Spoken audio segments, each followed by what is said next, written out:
Hello co-spoilers. Welcome back to another thrilling episode as we dive into the captivating world of movies. Together, we'll uncover new cinematic gems and indulge in the guilty pleasure of wasting our time on things that truly don't matter.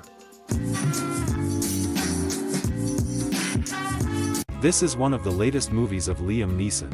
Well, another movie like Taken. We think after that Taken movie everything for him goes galaxy-like, as we know that movie rises to every movie in that time, so now all movies that want to get him and be him as the main character.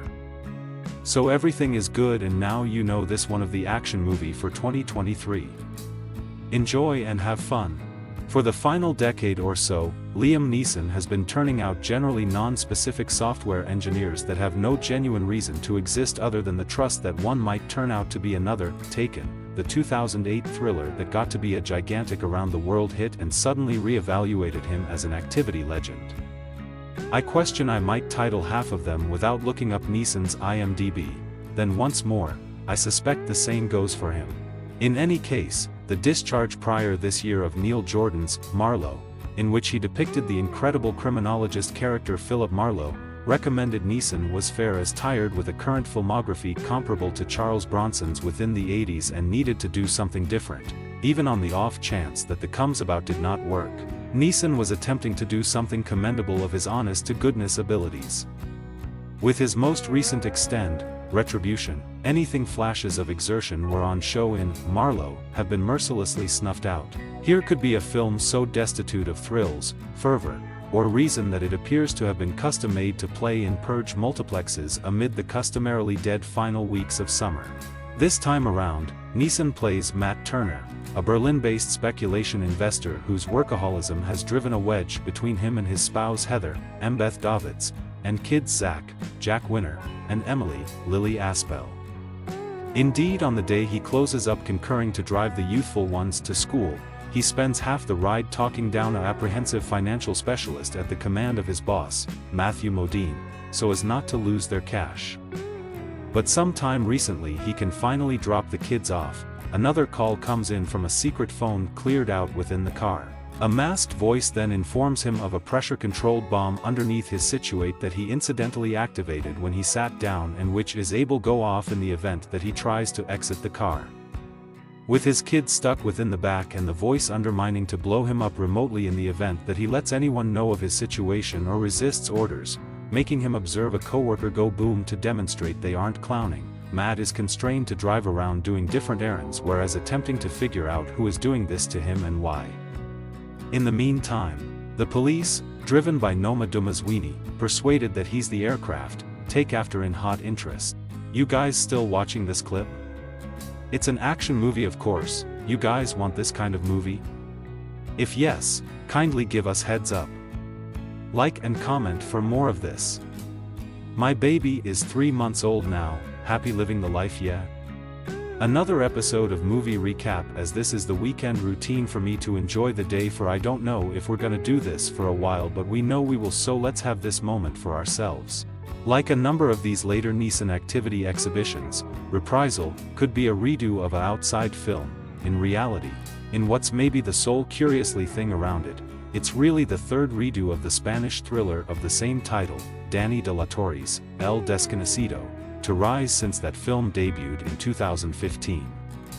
I confess I haven't seen any of the other changes, which incorporate the 2018 German take Don't Get Out, or the 2021 South Korean form Hard Hit, but I can't envision any of them were as totally repetitive as this. The screenplay for Reprisal, by Chris Salmanpour, is so dispossessed of anything that might have given it a few qualification. It feels like it was inferred from an adaptation of Frantic Libs for scholars trusting to create the foremost equation-based scripts possible. None of the characters are especially curiously or agreeable. The kids, in specific, are so irritating at times that few watchers would have resented Neeson's character on the off chance that he chosen to drag over and stretch his legs for a number of minutes. And Chief Nimrod Antal handles the action beats in a resoundingly excitement-free way. Indeed, the huge turn within the last scenes is so crashingly self-evident that for all intents and purposes each group of onlookers part will have figured it out long sometime recently it's conveyed. On the off chance that Retribution had been the kind of standard issue VOD drag, the kind featured by somebody with an enigmatically recognizable title whose career never quite panned out. I assume that might have been less demanding with the total chintziness Reprisal illustrates on for all intents and purposes each level. But that's not the case here. When given fabric commendable of his gifts, Neeson can still deliver solid and blending exhibitions, and Davitz and Modine have moreover done impressive work within the past. Antal isn't precisely a slump either. He did a really curiously 2003 film called Control, worked on one or two of scenes of Stranger Things, and I know individuals who will stand by such prior highlights as Vacancy, 2007, Armored, 2009, and Predators, 2010. These are all gifted individuals working on revenge. I suppose it's a degree of their obstinate polished skill, in the event that not their taste in fabric, that they could drag themselves back to the set day after day, long after they must have known there was for all intents and purposes no chance it would result in something indeed remotely tolerable.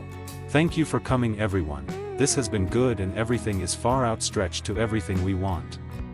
Let's continue watching the video and this is what will happen every time. By the way, do you guys want to hear a story while watching this video? Okay.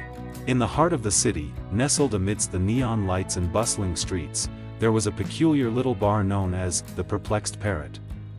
It wasn't your average watering hole, it was a haven for the curious, the enigmatic, and those who appreciated a good puzzle.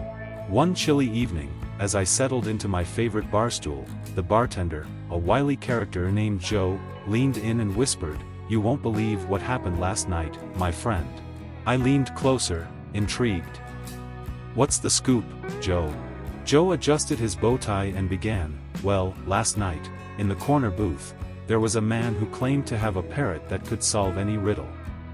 He even offered $1,000 to anyone who could stump his feathered friend." I took a sip of my whiskey and raised an eyebrow. "A riddle-solving parrot, you say?" Joe nodded and continued, "Exactly." So, the word spread like wildfire, and soon, the entire bar was buzzing with excitement. People came from all over town to test this avian genius. As Joe recounted the story, I couldn't help but chuckle. That's quite the gimmick, but how did it turn out? Well, Joe grinned, "Let me tell you. The first guy walked up to the booth and said, 'I've got a riddle for your parrot. What has keys but can't open locks?' The man with the parrot smiled confidently and said, 'Easy. A piano.'" The bar erupted into applause as the man handed over a crisp $1,000 bill.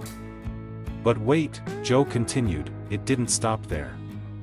One by one, people tried to stump the parrot, but it solved every riddle with ease." I leaned in closer, thoroughly entertained. "So, what happened next?" Joe's eyes twinkled as he said, "Well, it turns out the parrot was quite the drinker. After solving about a dozen riddles, it started squawking, 'I need a drink. I need a drink.'" A burst of laughter escaped my lips. "A riddle-solving, whiskey-loving parrot? That's a first." Joe nodded, "Indeed, but here's the kicker. The parrot solved riddles all night long, and the bar was packed. By the end of the night, it had made a small fortune in tips." I couldn't help but shake my head in amazement. "So, what happened to the parrot and its owner?" Joe shrugged, "They left the next morning, and we haven't seen them since. But they left behind a lasting legacy, my friend. The Perplexed Parrot became famous overnight, and now people come here not just for the drinks but also to test their wits with riddles." As I raised my glass to this quirky tale, I couldn't help but appreciate the delightful eccentricities that made the Perplexed Parrot the most intriguing bar in town. That's a great story to tell, right? Let's go back to the movie. Retribution may be a flop ordained to be deleted from our social memory once it apparently withdraws theaters in a few of weeks. Concurring to the press discharge, the film guarantees an immersive ticking clock thriller that straps gatherings of people in for a high-octane ride of recovery and revenge. It beautiful much falls flat to convey on all tallies. See, in the event that you need to see a thriller remake starring Neeson that's worth your time this end of the week, permit me to point you toward Cold Pursuit, in which Neeson plays a snowplow driver in a little Colorado town who employments his abilities to annihilate the Medicaid ring that killed his child. In spite of the fact that no magnum opus, it gave Neeson things to do, and the oddball combination of activity, dramatization, and Coen Brothers-style dim humor made for strong B-movie amusement. In comparison, Retribution appears indeed more of a total squander of time, exertion, and vitality than it as of now is. Just to conclude to fam, if you like the video, kindly let us know, and all of that means to us. So what are you waiting for? Comment and like the video, come on people.